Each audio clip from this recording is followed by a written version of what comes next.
గురుగారు, ఇక సింహరాశి వారికి ఈ వారం ఏ విధంగా ఉండబోతోంది? సింహరాశి వారికి 4 గ్రహాలు యోగిస్తున్నాయి. జన్మచంద్రుడు, లాభంలో రవిబుధులు, ద్వాదశంలో శుక్రుడు. అదృష్ట ఫలితాలు సిద్ధిస్తాయి. ప్రారంభించిన పనులు సకాలంలో పూర్తవుతాయి. ఏకాగ్రతతో నిర్ణయాలు తీసుకొని బాధ్యతాయుతంగా మీ కర్తవ్యాలను మీరు మొదలుపెట్టండి.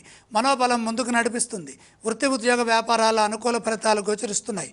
బంగారు భవిష్యత్తు లభిస్తుంది. కృషిని బట్టి ఆర్థిక స్థితి పెరుగుతుంది. ఖర్చులు నియంత్రణలోకి వస్తాయి. మొహమాటం తగ్గుతుంది. దగ్గర వారి నుండి ప్రోత్సాహం ఉంటుంది. ఉద్యోగంలో ఉన్నత స్థితి గోచరిస్తోంది. నూతన ప్రయత్నాలు సఫలమవుతాయి. అధికార యోగం సూచితం. అవి ఉద్యోగంలో ఆర్థికంగా విజయాన్ని సాధిస్తారు. ప్రశంసలు సిద్ధిస్తాయి. సమాజంలో పేరు ప్రతిష్టలు పెరుగుతాయి. వ్యాపార యోగం అద్భుతంగా ఉంటుంది. వ్యాపారంలో బ్రహ్మాండమైన శుభాలుంటాయి. సృజనాత్మకంగా ముందుకు సాగడం ద్వారా పెట్టుబడుల విషయంలో మేలు జరుగుతుంది.